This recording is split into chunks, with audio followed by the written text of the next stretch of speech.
Ladies and gentlemen, the Granite Furniture Company with stores in Sugar House, Murray, and Provo presents... The Hall of Fantasy.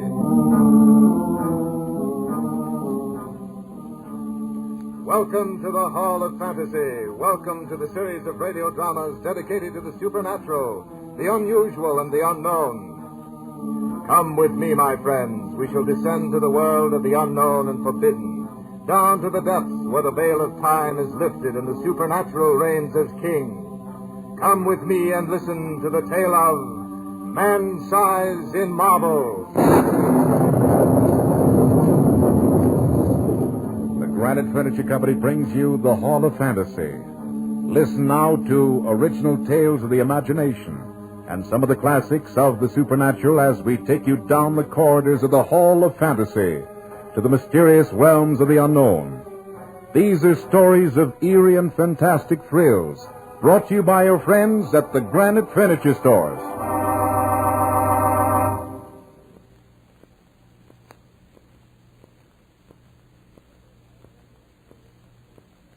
And now for tonight's story, a radio adaptation by Bob Olson of E. Nesbitt's story, Man-Size in Marble.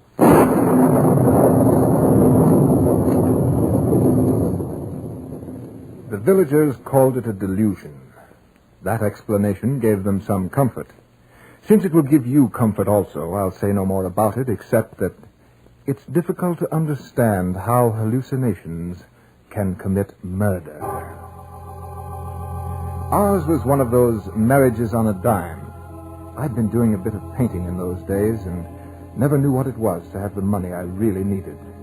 But then Laura knew this before she married me. Well, we'll get along if we're careful. You can paint and I'll write articles for the magazines. Living in town will be out of the question, dear. Well, we can find some little place in the country.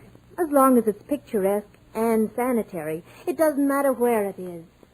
And so we spent our honeymoon lightheartedly looking for a place that was both sanitary and picturesque, the two qualities that rarely keep company in one cottage. Little rose-covered trellises would invariably hide the corruption that lurked inside. We'd looked so hard and were so confused by the eloquence of house agents that we seriously began to doubt if we could tell a house from a haystack, even if we found one. But when we came out to the little village of Brenzett and thence 2 miles out to see the famous little church, our search was ended, for there, just 2 fields away, was the cottage. Picturesque it was, for it was long and low, with rooms taking off in unexpected directions. 2 of the rooms were of ancient stonework, now covered with moss and ivy. It was all that remained of a huge manor that had stood here years ago. Around these rooms had risen the cottage as it stood this day, quite by itself. Our nearest neighbor was a jolly Scotch doctor, McCarthy by name, whose cottage was a little distance down the lane. Our new home nestled cozily against a low hill and looked out across the marsh meadows to the sea. Yes, it was a pretty cottage. Though stripped of its roses and jasmine, it would no doubt have been hideous. The rent was absurdly cheap, and it seemed quite likely that between the 2 of us, we could keep the kettle simmering. We spent the rest of our honeymoon in second-hand shops, picking up odds and ends of oak and Chippendale until the cottage soon became very homey. Fully settled, we were so happy. And that day we looked from the latticed window onto the old-fashioned garden with its colorful splash of hollyhocks and lilies. Laura sat outlined against the window, I before my easel. What are you painting, Van? You, my dear? Me? Well, why not this lovely countryside? First my wife, then the countryside. And what are you writing? A verse. About what? You.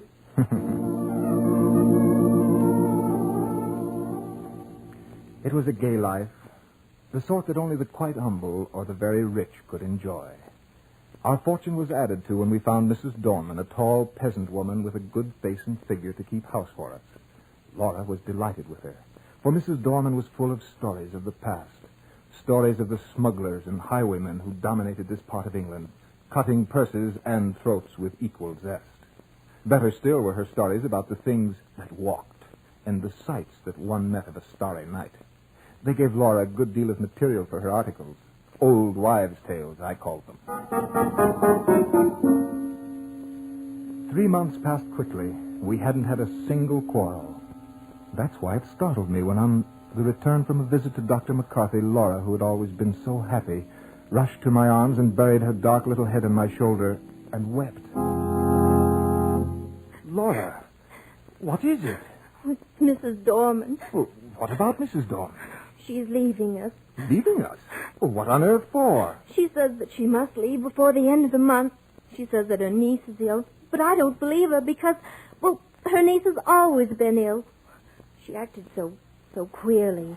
Don't cry, Laura. You know, it's a terrible shock to see you cry. I might cry a bit myself just watching you. And you'd never respect me again. Oh, but it's serious. Those people in the village are so sheepy, and, well, if Mrs. Dorman leaves us without any explanation, no one will come and take her place. I just know it. Well, then we'll share the housework. But we'll have no time to earn what we need, and we've been doing so nicely now. We'll have to work all day and rest only when the kettle's boiling. Oh, you exaggerate, Laura. We'll have less time, but there'll still be time. However, when Mrs. Dorman comes back, I'll have a talk with her. We'll come to some sort of terms. Tell you what, let's take a walk up to the old church. The church was large and lonely, and we enjoyed the stroll in the moonlight. The path that went through a wood and along the crest of a little hill was called the bier path, for the dead had been carried along this path to be buried. The churchyard was enclosed by a low wall and ceilinged by several large elms whose branches stretched out as if in benediction over the dead. We entered the old church from a long, low porch and through a heavy oak door studded with iron. Inside, the arches rose up into the darkness. We strolled up to the chancel where the fine-colored glass windows let in faint hues of filtered moonlight. It gave everything a substance of shadow, even the gray marble figures of the two knights who lay there in full plate armor with hands upheld in everlasting prayer. You know, it's a funny thing. If there is any light in this church at all, it seems to shine on these figures. Who are they? No one knows. The peasants say they were marauders, bandits, that they were the scourge of their day. Does it give you kind of a strange feeling to know they used to live where we live now? I hadn't thought much about it. Has Mrs. Dorman told you the story? She doesn't know about it. She said the house was struck by a bolt of lightning. I heard it was the vengeance of heaven against their foul deeds. Funny how a pair like that would be given such an honored place in this little church. Well, the gold was good, no matter where it came from. Their heirs probably bought the honor. Those marble statues certainly aren't flattering. Yeah. From the looks on the faces, even in marble, I doubt their conversion to Christianity. The church looked very weird as the shadows cast eerie forms about. We looked again at the sleeping warriors, and a feeling of awe came over us. Outside, we sat on the ancient stone seats, gazing out across the moon-misted meadows. A sense of quiet and peacefulness came over us. At such times, troubles don't exist. Well, feel better than you did, dear? Yes, Vance. Oh, let's never leave this place. It's lovely. Ah, yes. Wasn't it silly to get all worked up over Mrs. Dorman? It's still a terrible nuisance. Granted, but if scrubbing and blacking boots is the worst of our lot, we'll manage quite well even without Mrs. Dorman. Of course we will. Nevertheless, when we get back to the house, I'll have a talk to her. She should be there by now. I hope you can convince her.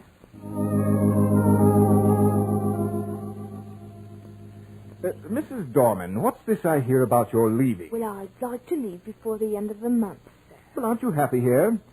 Maybe you'd like a raise in your wages. It's not that, sir. You and your lady have been most kind. Well, then, suppose we work it out so that you can stay. No, Mr. Longan, I'd rather leave. My niece is ill. Yes, I know, but she's been ill all along. Would you consider staying on for another month? No, sir. I want to leave before Thursday. But this is Monday, woman. That's rather short notice.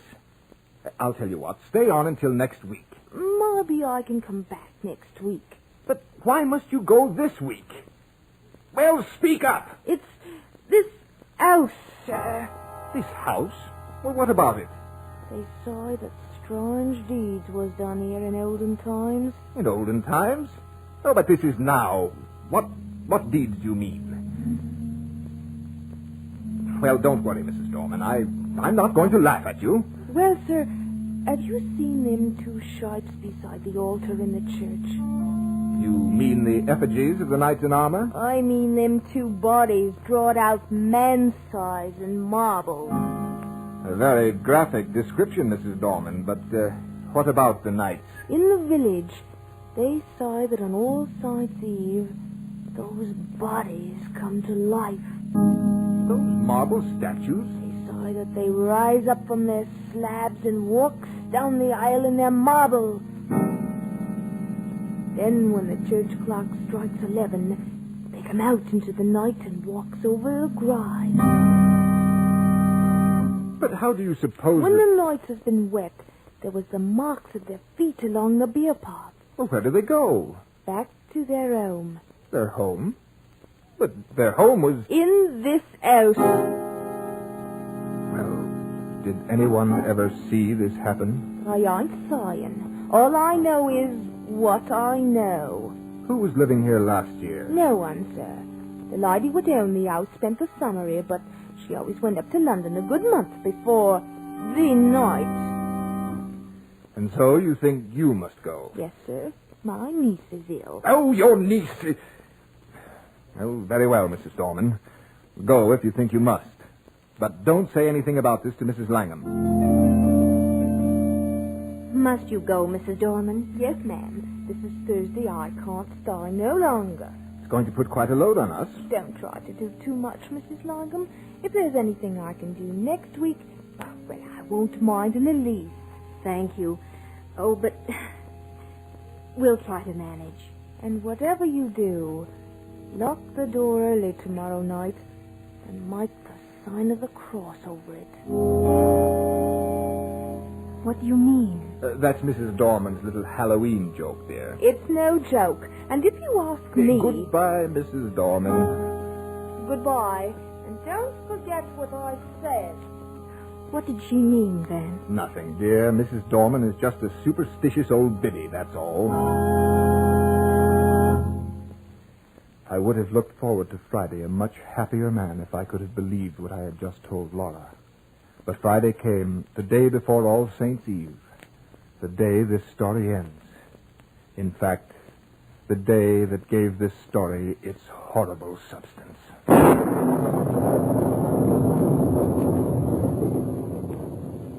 You are listening to Man Size in Marble in tonight's journey down the corridors of the Hall of Fantasy, brought to you by your friends at the Granite Furniture Company with stores in Sugar House, Murray, and Provo. And now back to tonight's story, Bob Olson's adaptation of Man Size in Marble. I arose early that morning and had already built a rather smoky success of a fire when Laura came down as bright as the bright morning itself. We had breakfast and went after the housework.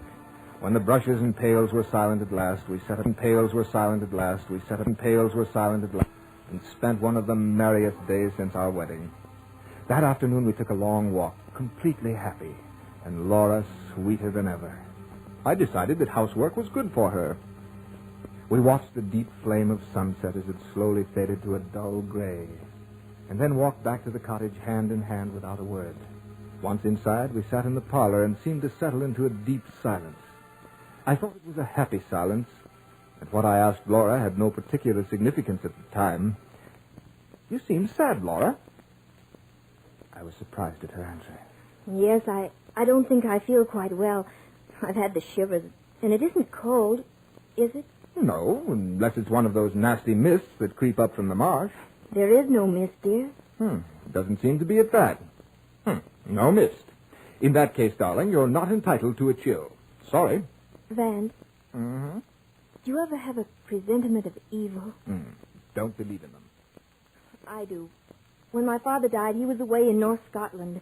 But the night he died, I knew it. Oh, forgive me, Vance. Come and light up the candles on the piano, and we'll play one of our duets.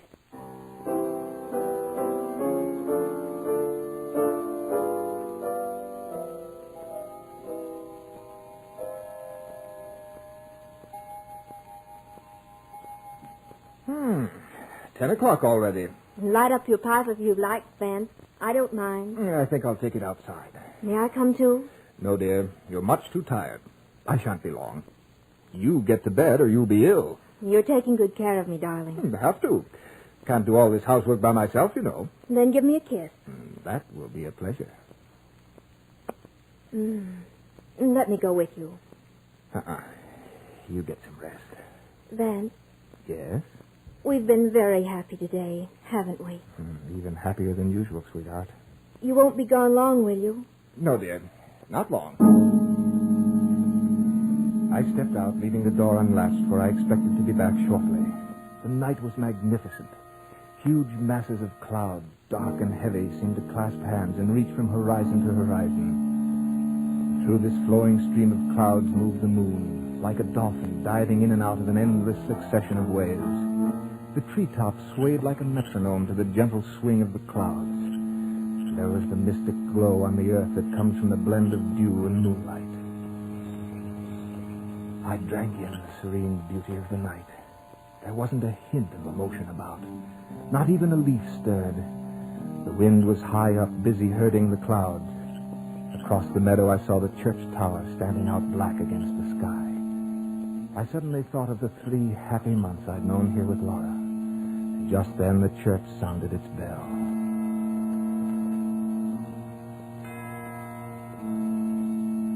Hey, 11 o'clock. I should be getting back to the house. But first, I think I'll visit the church. I felt so happy and so very thankful. I wanted to take my gratitude to the old chapel that had heard the sorrows and the joys of its people for so many countless years.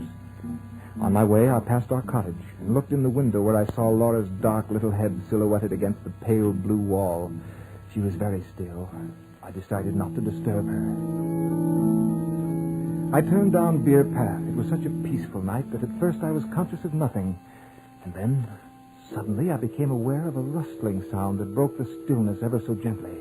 I stopped to listen. The sound stopped, too. I took another step and listened. The step seemed to echo my own. Well, if that's a poacher, he's a fool not to step more lightly. I left the Beer Path and took to the woods. The footsteps seemed to echo along the path I had just left. It was strange. Yes, it was strange. But then, all night sounds are strange.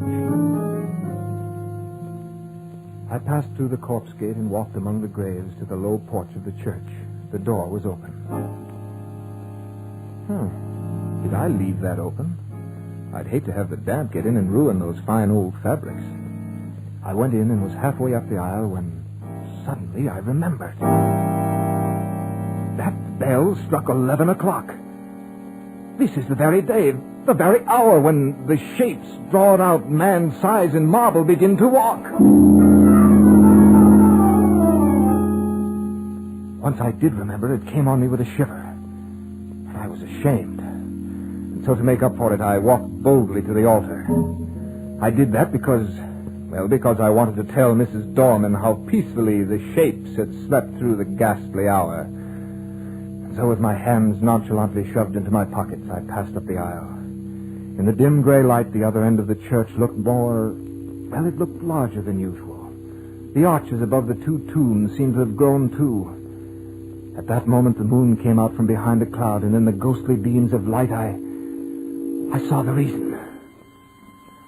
They're gone! I steadied myself. It's some fool's practical joke. They can't be gone. I'm not in the right place. It's too dark to see here clearly. Yes, that's it. I took a newspaper from my pocket and lit it with a match. It flared up brightly. The confirmation was sickening. The bodies, drawn out man's size in marble, had actually disappeared from the church. Suddenly I was gripped with an indefinable horror. It was an overwhelming certainty of finished calamity. I threw down the torch and dashed down the aisle, out the front door and into the night. They're gone! They're gone! Help me, someone! The bodies, they're gone! Settle down, man. Let go of me, you fool. The marble figures have gone from the church. They've disappeared, I tell you. Hey, they know. You've been smoking too much. smoking and listening to old wives' tales. But, Doctor, I've seen the bare slabs with my own eyes. They're gone, I tell you. We'll come back with me. I'm going up to the Palmer's now. His loss is sick. We'll have a look into the bare slabs. Well, you can go if you like. I'm going home to Laura. Rubbish. I'll not permit it. You can't go around all your life as saying you saw a slab of marble gain vitality. You can't do it, man. I'm not going back there. Then you want that you should be a coward? Coward? No, but... I coward. I nae can help you if you didn't go down with me. Oh, all right. Come on. No, here we are at the church. Come in with me. I'm coming. But what have you got your ears closed for? Here, I'll strike a match. No, look there. What have you had to drink, man? I opened my eyes, and what I saw made me absolutely mad. A huge black screen dropped across my reason, for there on the cold gray slabs were the two grotesque shapes in their marble. Dr. McCarthy, I simply don't know what to say. It must have been the light, or maybe I have been working too hard. Yes, you know, I was sure they were gone. I'm quite aware of that. You'll have to do something about that brain of yours. But wait, look at this hand. What's wrong with it, Doctor? It's been broken. There's a finger missing. Finger? But the last time I saw it was perfect. Someone may have tried to remove it. That can't be right. My impression was that they were gone. Completely disappeared. That was too much tobacco and painting. Perhaps. Well, come along, Dr. McCarthy. My wife will be getting anxious. I told her I wouldn't be gone long. Well, I should be going off to the Palmers. I'd appreciate it if you'd come on to the cottage with me and drink to my better senses. Or confusion to all ghosts or something. Well, it's pretty late, no. I had to see a lot of people tonight. I could go to the Palmers tomorrow. I'll come with you. I believe I needed the sensible old doctor more than the Palmer girl did. You've had an illusion, man. Nothing more than an illusion. Yes, I fancy you're right about that, Doctor. But it was a most amazing one. Dr. McCarthy then went into a dissertation on ghosts and apparitions as we walked on up to the cottage. When we reached the garden path, I was a little puzzled by the bright light that was streaming out the front door. Soon I saw that it was wide open. Had Laura gone for a walk? Well, come on in, Doctor. We'll find Laura and then pour ourselves a drop of whiskey. Good. The house was ablaze with candles. Laura had not only lit the wax ones, but there must have been a dozen other sputtering, glaring tallow dips stuck all over the room in odd little places. Laura, we have company. Oh, Laura! I wonder if she went out for a walk. Laura! Vance! Yes? Look! Where? Laura! There in the little recess of the window I saw her. What had she been doing there? Looking for me? But the doctor said it before I quite dared to. Someone's been in this room. It didn't belong here. Who? Who? Laura didn't move. Her mouth was drawn and her eyes were wide open. Very wide. She looked as if she'd heard a footstep behind her and turned to meet... what? I passed my hands over her eyes. They saw nothing. What had they seen last? The doctor moved toward her, but I pushed him aside as if I were afraid of what he'd say. And then I took her in my arms. Laura, darling, I've got you now. You're safe. She's safe. She's dead. Oh, no. She fell into my arms like a limp, loose-jointed doll. I was slightly mad with this horrible sense of loss. But I knew she was dead. I knew it, and nothing mattered anymore. Laura was dead, and the world was dead. And I silently prayed that I might die. What's in her hand? I don't know. I don't care. Laura's dead. But the doctor pried open her fingers, And soon something fell out of that grim clutch and dropped to the floor. We looked at it, and then at each other. For what we saw was no hallucination. It seemed to fairly shriek its defiance to reason. For there on the floor was a gray marble finger.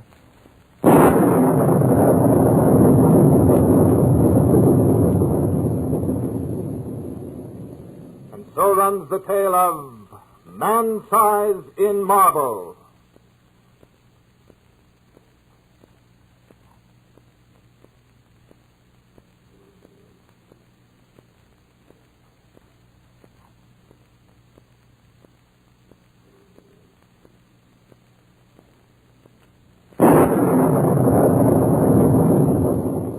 Remember to join us next week at the same time for another journey down the corridors of the Hall of Fantasy.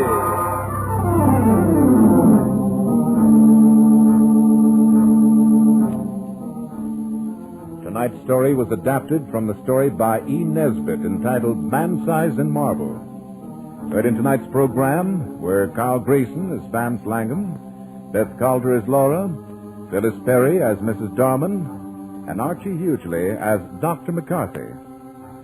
Musical background was provided by Earl Donaldson. The technical supervisor was Nephi Sorensen. This program was written by Bob Olson and produced and directed by Richard Thorne.